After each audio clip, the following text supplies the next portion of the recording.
학생 여러분 안녕하세요. 오늘 수업을 시작할 텐데 지난 시간에 배웠던 맥스웰 리컨스트럭션에 관련된 그래프를 그리는 것으로 수업을 시작하겠습니다. 자, 제가 여기 매스메티카 파일에 반데어발스 기체의 상태 방정식과 그 다음에 반데어발스 기체에서의 깁스 프리 에너지를 여기 미리 적어놨습니다. 자, 여기 보시면 볼츠만 상수, 그 다음에 입자의 개수, 그 다음에 상호작용의 세기를 나타내는 파라미터 A, B를 전부 다 1로 놨어요. 그 그림을 그리려면 우리 숫자를 대입해야 되잖아요. 얘네들을 전부 다 1로 해놨고요. 그 다음에 이제 깁스 프리 에너지의 폼을 보시면 여러분 이제 교과서에 46식에 있는 것을 옮겨 적은 거예요. 근데 옮겨 적은 걸 보시면 여기 엔트로피 파트에 해당되는 것에 여기 이제 NQ 혹은 1 나누기 람다 세제곱에 해당되는 게 여기 없죠. 이제 그건 일부러 뺐어요. 왜 뺐냐면 제가 지금 여기서 볼 거는 이 깁스 프리 에너지가 이 부피에 어떻게 의존하는가, 그 부피의 의존도를 좀 잘 살펴보려고 하는 건데, 그 여기 이 람다 Q라고 하는 것은 온도에만 의존하잖아요. 부피에 무관하고.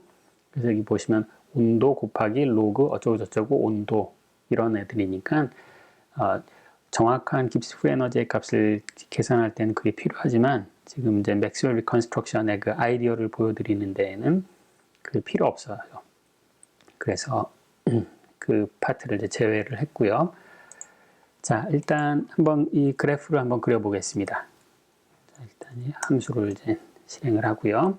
자, 매스메티카에서 그림을 그리려면 이제 플롯이라는 커맨드를 쓰면 되죠. 그래서 일단 상태 방정식을 먼저 그래프를 그려보겠어요. 온도를 고정하고 그러니까 등온 곡선을 그려보는 거죠. 자, 온도를 얼마로 잡을 거냐면 제가 8 나누기 27도. 자, 지금 여기 모든 단위를 1로 놨으니까 여기 사용되는 모든 변수들은 차원이 없는 변수들이 되겠어요. 이 차원이 없는데 온도가 왜 하필이면 27분의 8이라는 숫자를 썼을지 여러분 혹시 짐작하실 수 있을까요? 자, 부피는 2에서부터 10까지 해서 한번 그래프를 그려보겠어요. 자, 이것이 저런 특정한 온도에서의 PV 곡선이 되겠어요. 등온 곡선. 자, 27분의 8 이게 왜 나왔을까요? 자, 어제 수업 말미에 우리가 그 모든 변수를 이제 무차원 변수로 만들면 모든 서로 다른 파라미터를 갖는 반데어발스 기체의 이론을 하나의 그 상태 방정식으로 표시할 수 있다라는 말씀을 드렸고, 그때 크리티컬 템퍼러처가 어쩌고저쩌고 27분의 8이라는 걸 아마 기억을 하실 거예요. 근데 나머지 모든 것들을 전부 다 1로 놨으니까 바로 그냥 27분의 8이 저희 크리티컬 템퍼러처가 되는 거죠. 그래서 여기 보시면 이제 여기 변곡점에 해당되는 게 여기 보이겠죠? 보이죠? 그리고 여기가 이제 3일 거예요. 3. 왜냐? 크리티컬 포인트에서의 부피가 3이었기 때문에. 그 다음에 여기는 뭐일까요? 크리티컬 포인트에서의 압력이 PC라고 하는 것이 27분의 1 어쩌고 저쩌고였어요. 그래서 여기 바로 27분의 1에 해당돼요. 자, 그럼 이제 온도를 바꿔가면서 한번 그래프를 그려볼게요. 온도가 이거보다 조금 더 높을 때, 그러면 온도를 27분의 9 켈빈, 한 3% 올린 거죠. 그 다음에 온도를 이제 크리티컬 템퍼러처보다 낮을 때 한번 그래프를 그려보겠어요. 세 개를 한번 그래프를 그려보겠어요. 자, 이게 이제 온도가 높을 때고, 온도가 아주 높을 때고요. 그 다음에 이제 이게 크리티컬 템퍼러처, 그 다음에 이게 이제 온도가 더 낮을 때예요. 아이고, 부피를 좀 더 낮을 때까지 해야 되겠네요. 그래서 부피를 작을 때 한 1.5 정도부터 출발해 볼까요? 자, 그럼 여기 보시면 온도가 이제 크리티컬 템퍼러처보다 더 낮아지면 이 초록색 커브에 보면 이렇게 꿀렁거리는 커브가 나타나죠. 그렇죠? 그래서 이 영역, 온도와 부피가 서로 같이 증가하는 이 영역을 unstable 영역이라고 부른다고 했죠. 그리고 이제 이거는 이제 unphysical하다고 해서 이런 커브는 왜냐면 unstable한 영역이 나오니까. 따라서 우리가 부피에서 압력이 얼마냐 이렇게 물어보지 말고 이제 주어진 압력에서 부피가 얼마가 될까. 예를 들어서 압력이 0.02다 그러면 해당하는 부피가 여기도 하나 있고 여기도 하나 있고 여기도 있잖아요. 이제 그 셋 중에 어떤 걸 선택하느냐 그걸 결정하는 것이 이제 깁스 프리 에너지를 가지고 결정한다고 말씀드렸죠. 그래서 여기서 이제 깁스 프리 에너지를 그래프를 그려볼 거예요. 그런데 깁스 프리 에너지는 이제 그 압력의 함수란 말이죠. 압력의 함수. 근데 여기 이제 적어드린 거에 보면 부피의 함수잖아요. 그래서 내가 예를 들어 압력의 함수로 그래프를 그리기 위해서 매개 변수 그래프 그리는 방법을 사용하려고 해요. 자, 매스메티카에서 매개 변수 그래프를 그리려면 parametric plot이라는 커맨드를 사용하면 되고요. 이제 여기다 함수 두 개를 갖다 쓰면 돼요. 그 다음에 여기다 매개 변수의 영역을 지정을 하고요.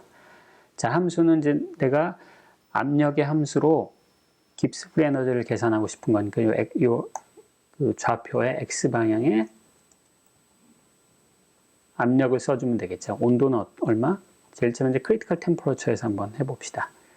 크리티컬 템퍼러처. 그 다음에 깁스 프리 에너지. 역시 똑같은 온도에서. 자, 그러면 이제 문법은 완성이 됐고요. 자, 이거 한번 엔터를 치면, 자, 이제 이게 크리티컬 포인트에서의 깁스 프리 에너지. 이유는 모르지만, 이 그래프가 항상 찌그러져 나오더라고요. 그래서 이제 이걸 좀 완화하기 위해서 좌우 비율을 뭐 1로 맞춰서 한번 해봅시다. 다시 한번 그럼 이제 볼만한 그래프가 나왔네요. 자, 그럼 이제 각 점은 어떻게 생겼냐면 여기 이제 부피 값을 1.5에서 10까지 변형시켜 가면서 얘가 P 값을 계산해서 X좌표로 삼고 G 값을 계산해서 Y좌표로 삼아서 점을 쭉 이은 거예요. 이거 우리가 이제 매개 변수 방정식이라고 부르잖아요. 자, 그러면 이제 이게 크리티컬 포인트고, 자, 요 점에서 뭔가 이상한 일이 벌어지는 거 같죠? 커브가 이상하게 확 꺾이잖아요. 자, 그럼 이제 역시 마찬가지로 온도를 좀 낮춰서 매개 변수 여러 개 그릴 거예요. 그러면 매스메티카에서 이렇게 괄호 속에 X좌표, Y좌표를 이제 여러 개 적어주면 돼요. 그래서 여기다가 온도를 좀 높은 거를 해보고 온도를 9 나누기 27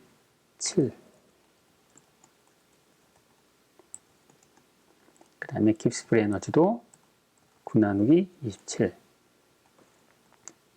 그 다음에 이제 온도를 낮춘 거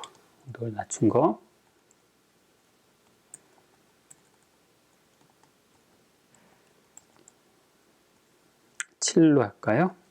7 나누기 27 그 다음에 깁스 프리 에너지도 7 나누기 27 자, 이렇게 자, 문법은 다 맞은 것 같고요.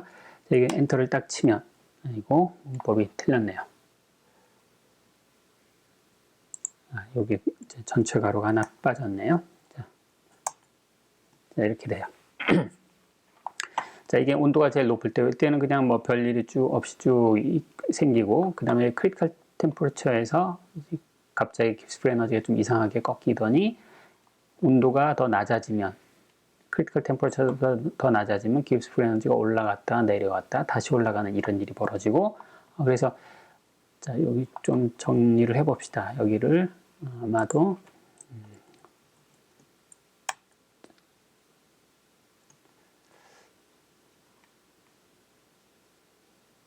축이 좀 여기가 딱 자르면 더 좋겠는데 한번 그냥 봅시다. 여기 보시면 압력이 0.01 정도가 되면 그러면 그때 해당되는 이 깁스 프리 에너지가 세 종류가 생기죠. 여기. 근데 그 중에 프리 에너지가 제일 낮은 점이 바로 요 점이죠. 그 점이 다름 아닌 뭐냐면 자, 0.1에서 여기가 생기잖아요. 그때 스테이블한 스테이트는 어떤 스테이트다? 바로 여기가 되는 거죠. 끝에. 그 다음에 이 압력이 요쯤 되면 압력이 요쯤 되면 어떻게 되는 거예요? 여기도 하나, 둘, 세 개가 있는데, 그럼 여기 이쯤에서는 하나, 둘, 세 개 있는데 그 중에 여기가 스테이블한 스테이트가 되는 거고요. 그리고 바로 요 점이 꺾이는 게 만나는 점이 어떻게 되느냐면 바로 이렇게 선을 그었을 때 위의 면적과 아래 면적이 같아지는 바로 이제 그 순간이 된다. 그래서 이렇게 직선으로 쭉 연결하는 걸 우리가 이제 맥스웰 리컨스트럭션이라고 부른다라고 했죠. 그래프가 좀 마음에 안 드니까 여기를 온도를 낮추지 말고 7.5 정도로 해봅시다. 좀 비교할 만큼 7.5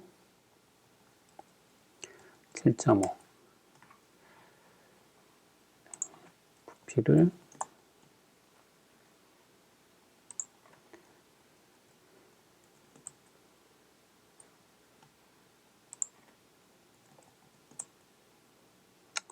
뭐 영역을 조절을 해도 그래프 모양이 개선이 되지는 않네요.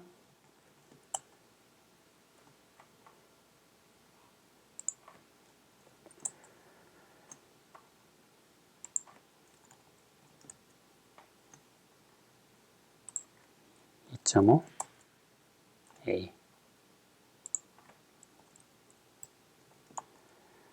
뭐 쓸 수 없네.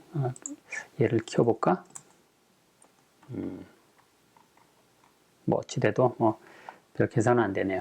자, 이제 이게 교과서에 나온 교과서의 그림 11번 이제 그 내용을 지금 보여드리는 거고요. 그러면 아까 제가 처음 이런 걸 출발을 할 때 깁스 프리 에너지에 NQ 혹은 이제 람다 Q에 해당되는 걸 뺐다라고 했잖아요. 그것까지 포함하면 어떻게 될까요? 이 상태 방정식에는 아무 변화가 없고요. 이제 깁스 프리 에너지의 그림을 그릴 때 문제가 생기는데 그걸 포함하면 모양이 어떻게 될까요? 자, 그걸 포함하거나 안 포함하거나 압력에는 전혀 영향이 없죠. 따라서 이 그래프는 X축으로는 변하지 않아요. 왜냐하면 이 X축이 압력이기 때문에 오로지 변하는 건 이 Y축만 변하는 거죠. Y축이 어떻게 변해? Y축이 변하는데 여기 보시면 압력과 무관하게 변하고 있는 거잖아요. 그 부피와 무관하게. 없앤 게 T 로그 NQ인데 NQ에는 온도만 들어가 있잖아요. 따라서 이 깁스 프리 에너지를 그냥 수평 이동, 아래 위로 수평 이동, 그러니까 여기 아래 위로만 움직인 거니까 이 모양에는 전혀 변화가 없죠.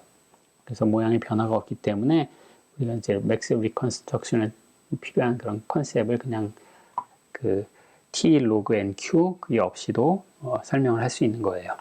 자, 여러분도 나름대로 한번 그래프를 한번 그려보세요. 근데 한번 이 온도를 좀 더 왕창 낮춰보면 어떻게 되는지 한번 보여드릴게요. 온도를 27분의 5 이러면 어떻게 돼요? 심지어는 압력이 음수까지 되죠. 따라서 이거는 반데발스 이론은 온도가 낮으면 아예 그 자체 말이 안 되는 그런 이론인 거예요. 그래서 온도가 충분히 높을 때에 성립하는 근사고 다행히도 맥스웰 리컨스트럭션을 통해서 그 이론이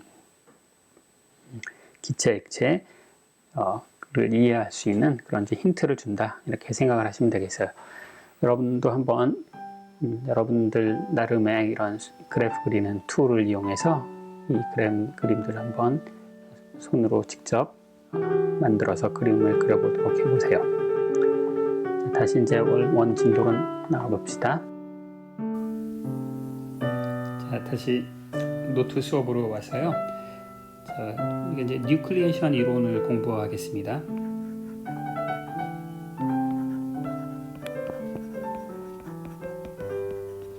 자, 뉴클리에이션 이론이라고 하는 것은 이제 과포화 상태에 있는 수증기가 어떻게 이제 리퀴드 상태로 가는지 그거에 대한 이론이라고 할 수 있겠어요. 우리가 반데발스 상태 방정식이 온도가 크리티컬 포인트보다 낮으면 이제 이렇게 된다고 이제 우리가 이해를 했었죠. 공부를 했어요. 여기 이제 부피고 여기가 압력이에요. 그래서 이제 원래는 이제 정확한 상태 방정식이 맥스웰 리컨스트럭션에 따라서 이제 이렇게 돼야 된다. 그렇죠? 선을 어디다 긋느냐? 이제 그게 그 아랫부분의 면적과 이제 윗부분의 면적이 같도록 이제 이게 맥스웰 리컨스트럭션이라고 불렀죠. 자, 그럼 이제 우리가 좀 뉴클리에이션 이론에서 고려하는 상황은 어떤 상황이냐면 압력이 요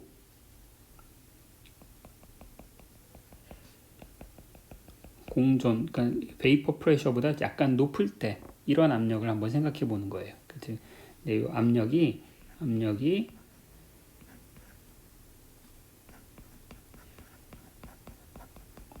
증기압 온도가 이제 바로 여기죠. 여기. 이 온도보다 좀 높으면 어떻게 되냐면 이 상태가 이제 스테이블 상태가 되는 거죠.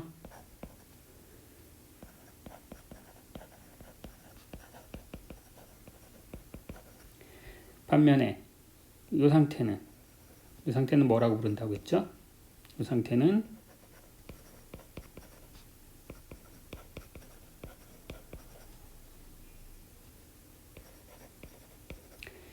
여전히 가스 상태에 있는데 걔는 이제 스테이블하지 않다고 했어요. 그래서 이제 메타스테이블이라고 불렀고, 메타스테이블이다라는 말의 의미는 저 주어진 압력에서는 리퀴드 상태에 있을 때의 깁스 프리 에너지 혹은 입자 하나당 깁스 프리 에너지가 케미컬 포텐셜, 그다음에 이제 가스 상태에 있을 때 이제 케미컬 포텐셜이 있을 텐데 저 압력이 증기압 압력보다 더 높을 때에는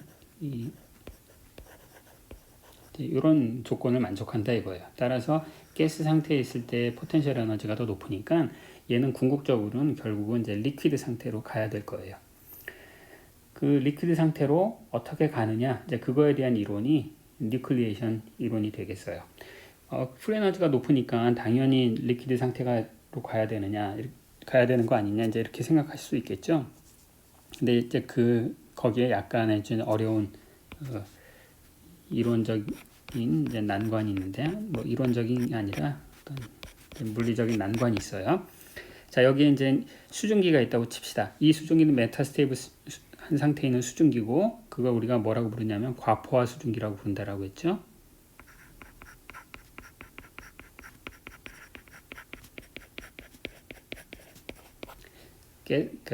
몰리큘들이 과포화 상태에 있는 거예요. 걔네들은 원래 지금 리퀴드가 돼야 되는데, 자,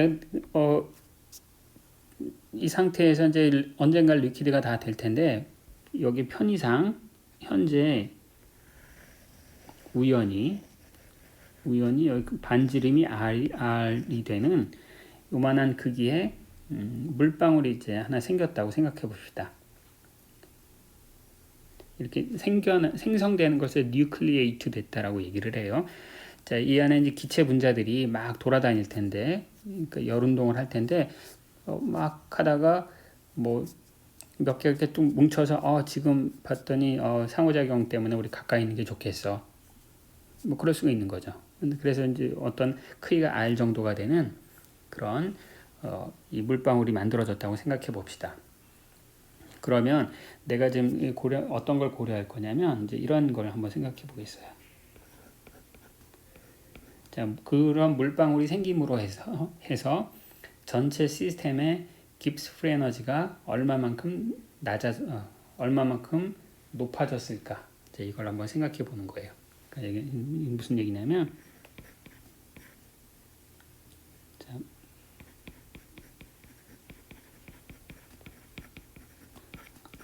물방울이 있으면 물방울이 우리 없을 때에 비해서 얼마만큼 깁스 프리 에너지가 높아졌을까? 만약에 이 값이 음수면 어떻게 되겠어요? 물방울 생긴 게 더 유리한 거네요. 저게 음수면 물방울 생긴 게 에너지가 더 낮아지는 거니까. 말을 제가 거꾸로 했나요? 자, 이게 양수면 물방울이 생기는 게 프리 에너지가 더 높아지니까 물방울이 안 생기려고 하겠죠. 거꾸로 이게 음수면 물방울이 생긴 게 프리 에너지가 더 낮아지니까 그러면은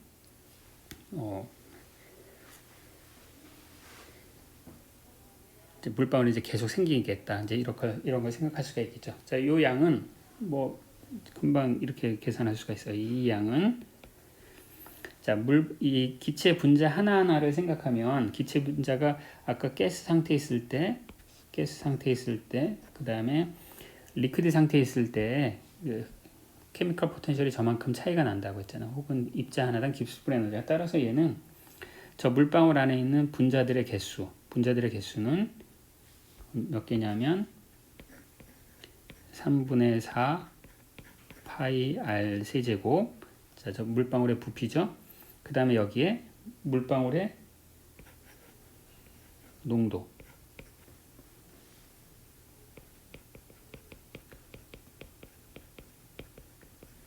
자, 이거 하면 이제 저 안에 있는 전체 분자의 개수가 나올 거고요.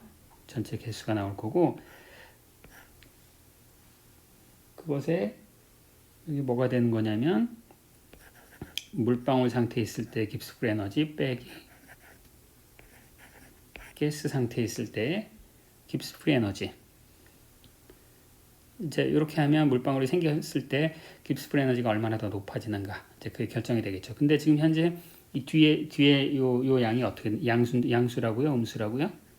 지금 오버 세츄레이트 스테이트니까 이제 얘가 음수잖아요. 그럼 당연히 얘가 음수니까 물방울이 계속 생겨야 되겠네라고 생각하시면 실제로는 그렇지 않아요. 뭐가 그렇지 않냐면, 자, 이 시스템에는 여기 이제 그림으로 그린 이 시스템에는 여러분이 보시기에 어떤 시스템이 있어요? 전체 시스템은 수증기 상태에 있는 기체 분자와, 그렇죠? 그 다음에 액체 상태에 있는 기체 분자, 두 가지 상태가 공존하고 있죠. 근데 그 두 개만 있을까요? 자, 그 두 개 말고 또 있는 게 있어요. 뭐가 있을까요? 뭐가 있냐면 경계면이 있네요. 물과 액체 상태의 분자와 기체 상태 분자의 경계면이 있어요. 경계면. 자, 이 경계면도 하나의 연력학적인 상태이고, 따라서 이 연력학적인 상태에 프리 에너지가 있을 수가 있어요. 자, 여러분들 호수에 보면 연못 같은 데 보면 물이 이렇게 있는데, 이 물 위에 뭐 이런 이제 벌레들이 막 미끄러져 다니죠. 물에 빠지지도 않고. 자, 이 가장 대표적인 게 소금쟁이인데, 이 소금쟁이가 왜 물에 안 빠지고 수면에 왜 떠 있을까요? 분명히 얘한테는 이제 아래에서 중력이 작용하고 있는데, 중력에도 불구하고 물에 빠지지 않고 얘들이 떠 있어요. 그 떠 있는 이유는 뭐냐면, 얘네들이 물과 자기 몸의 그 피부라고 해야 되나, 껍질이라고 해야 되나, 요 닿는 부분이 있잖아요. 이 닿는 부분에 표면 장력이 있는 거예요. 경계면이 있는 거예요. 경계면. 그래서 그 경계면에 에도 이제 프리 에너지가 있는 거고, 그 경계면이 갖는 그 프리 에너지가 높으면 높을수록, 그러면 어떻게 되겠어요? 빠지는 걸 방해하겠죠. 제가 물에 더 빠지면 껍질과 물 사이에 경계면이 더 많아지는 거니까.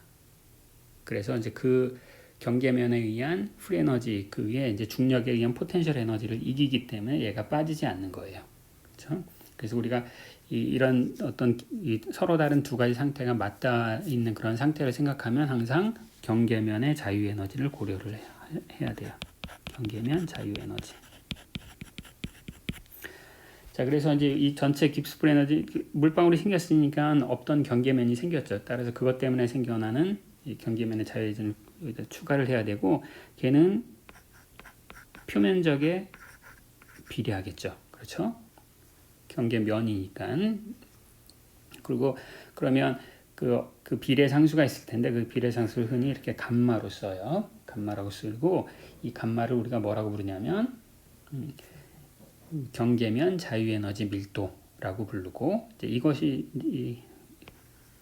이제 우리 흔히 얘기하는 이제 표면 장력을 만들어주는 거예요. 표면 장력을 만들어주는 거고, 여러분들 혹시 유기물 분자할 때 뭐 친수성, 소수성 뭐 이런 얘기를 하죠. 어떤 거는 물에 섞이고 어떤 거는 물에 안 섞이고 자, 그런 걸 결정하는 것들이 전부 다 이 표면 장력이 결정을 하는 거예요. 물과의 경계면에서 어떤 물질이 물과 경계면을 만든다. 자, 여기 이제 여기 물이 있어요. 여기 이제 기름이 있어요. 그럼 이제 경계면이 만들어지네요. 그럼 이 경계면의 표면 장력이 양수, 그러니까 감마가 양수다. 그럼 어떻게 되는 거예요? 경계면이 있으면 있을수록 상태가 더 불안정한 거죠. 그러니까 면의 면적을 줄이려고 하겠죠. 따라서 섞이지 않는 거예요. 기름과 물이 섞이지 않는 이유는 물과 기름의 표면의 그 표면 장력, 단위 면적당 표면 장력 감마가 양수이기 때문에 섞이지가 않는 거고, 그런 물질을 우리가 이제 소수성 물질이라고 부르고요.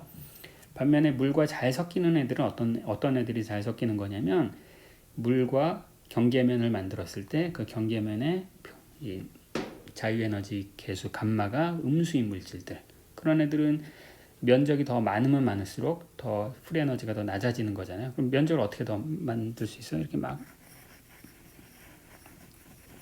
이러면 되는 거죠. 이렇게 되는 거 우리가 뭐라고 불러요? 섞인다라고 부르죠. 그렇죠?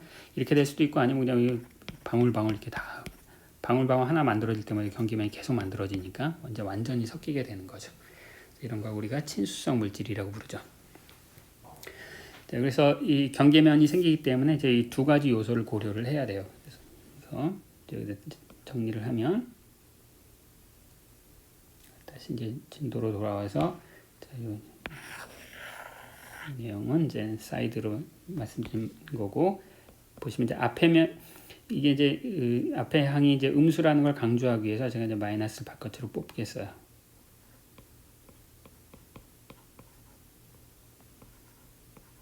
그다음에 케미컬 포텐셜의 차이, 얘는 케미컬 포텐셜의 차이는 양수로 이제 만들기 위해서 이렇게 했고, 그다음에 더 뒤에 것은 양수고요. 자, 이렇게 돼요.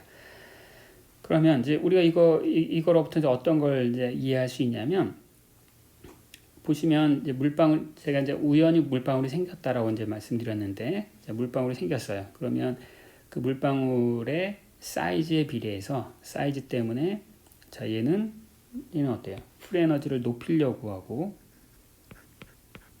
얘는 프리에너지를 낮추려고 하네요.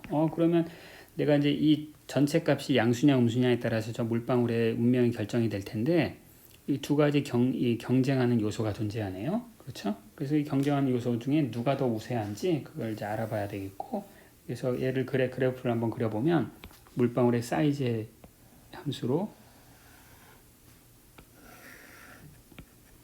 이제 R, 그 다음에 여기 G, 자, 물방울의 함수로 크기의 함수로 이렇게 그래프를 그려보면, 한번 그려봅시다. 그려보면 이제 첫 번째 음수 파트는 R의 세제곱에 비례하고, 그 다음에 양수 파트는 R의 제곱에 비례해요. 따라서 이 그래프를 그릴 때 R이 굉장히 작다. R이 굉장히 작으면 누가 우세한 거예요? R 제곱이 우세하네요. 그러니까 얘는 처음에는 R 제곱으로 이렇게 증가하고, 그러다 R이 커지면 그럼 R 제곱보다 R 3승이 우세하고, 그래서 이제 꺾이는 그래프가 되겠죠. 자, 이것이 크기에 우연히 만들어진 물방울의 그 깁스 프리 에너지가 되겠어요. 자, 그러면 자, 여러분 이제 우연히 요만한 크기의 물방울이 만들어졌다고 생각해 봅시다. 요만한 크기의 물방울이 만들어졌어요. 자, 그럼 이 물방울의 운명은 어떻게 될까요? 이 물방울은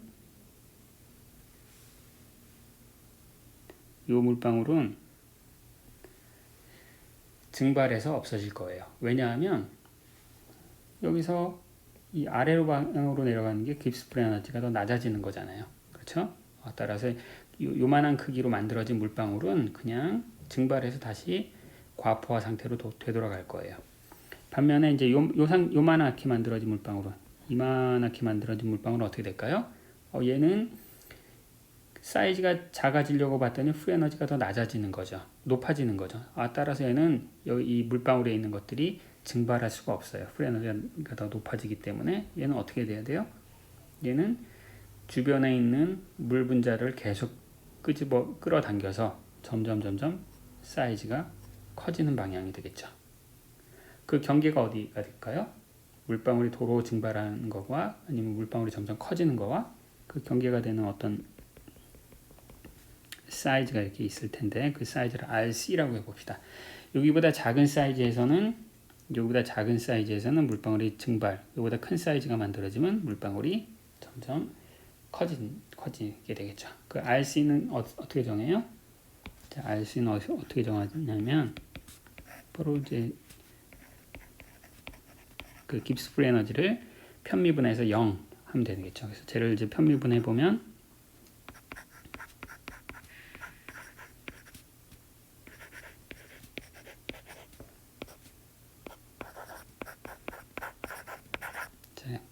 이걸 0을 하면 자, RC를 이제 구할 수가 있고요. RC는 자, 얘는 어떻게 될까요? 2배의 감마 NL 델타 N 이렇게 되겠네요. 자, 그렇죠? 아마 맞을 거예요. 네. 그래서 이제 이렇게 되고 이것을 이제 상온에서의 이제 물 분자에 대해서 대략 얘기하면 얘는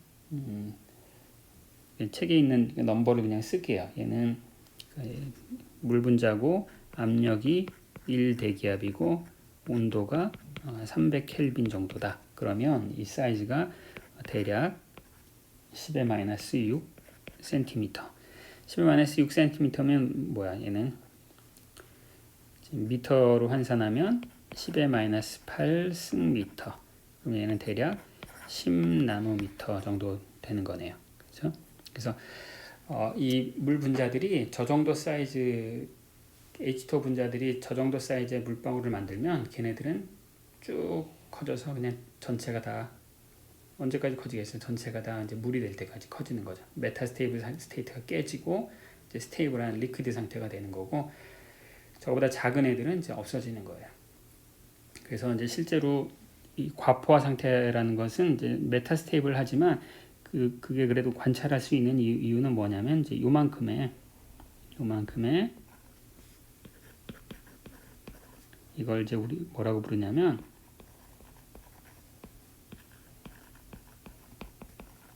이제 프리에너지 장벽이라고 불러요. 과포화된 수증기가 저절로 되는 것이 아니라 저 정도만큼의 에너지를 외부에서 획득을 해야만 걔가 이제 과포화 상태가 깨져서 이렇게 되는 거고 그럼 그 에너지는 어디서 오는 거야? 에너지는 어디서 올까요? 그 에너지는 그냥 외부 온도에서 오는 거죠. 이제 그거 우리가 thermal fluctuation이라고 부르죠.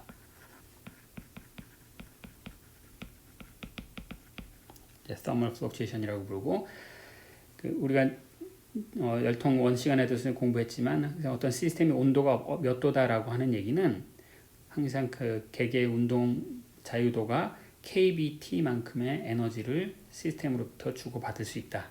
그게 바로 그 thermal 에너지라고 불렀잖아요. 그러니까 지금 온도가 300켈빈이다 그러면 물 분자들이 계속 끊임없이 대략 kB 300켈빈 그 정도만큼의 열 에너지를 받을 수 있는 거예요. 그래서 그게 저만큼의 배리어를 극복할 수 있으면 그러면 이제 그때 과포화 상태가 깨지고 전체가 이제 액화가 되는 거고요. 자, 이건 이제 자기 스스로 이렇게 되는 거고요. 우리가 인공적으로 저 배리어를 넘길 수가 있겠죠. 인공적으로 넘기는 여러 가지 방법이 있겠는데 에너지를 줄 수도 있고 아니면 저런 이 크기가 RC보다 큰 인공 물방울을 뿌리면 되겠죠. 그렇죠? 그래서 이렇게 되거나 아니면 자연적 아니면 이제 우리가 외부에서 물방울이 달라붙을 수 있는 시드를 이제 집어넣어 주면 되겠죠. 그렇죠? 그러니까 과포화된 상태의 이제 수증기가 있는데 거기다 분무기로 물을 확 뿌려주는 거야. 물 뿌려줘서 한 100나노미터 정도 되는 물방울을 집어넣으면 이제 걔네들을 중심으로 쭉 이제 액화가 진행이 되겠죠. 자, 이런 것들을 우리가 어디서 활용을 하는 거예요? 이런 것들을 우리가 이제 인공 강우를 하는 이제 메커니즘이 이런 거죠. 자, 저 하늘에 이제 구름이 있으니까 그건 수증기가 이미 많이 있는 거라고. 근데 이제 걔네들의 사이즈가 어느 정도 이상이 되게 해서 액체가 돼서 떨어지게 하고 싶다. 그러면 우리 그 안에다가 물방울을 응결시킬 수 있는 이제 인공 씨앗을, 물방울 씨앗을 이제 거기다 넣어주면 되는 거예요. 그럼 이제 이런 효과들이 결국 생기는 건 뭐냐면 바로 이 감마 때문에 생기는 거예요. 감마가 뭐라고 했어요? 표면 장력 때문에 생기는 현상들이에요. 그다음에 이제 이런 표면 장력 때문에 생기는 현상이 이제 이런 뉴클리에이션 현상 말고 또 뭐가 있냐면 우리가 모세관 현상 뭐 이런 것들. 모세관은 우리가 물 안에 이제 유리로 얇은 관을 집어넣으면 액체가 중력을 거스르고 위로 쭉 뻗어 올라오잖아요. 이제 이런 것도 표면 장력 때문에 생기는 현상이고 여러 가지 우리가 이런 표면 장력에 생기는 그런 현상들을 손쉽게 주변에서 찾아볼 수 있어요.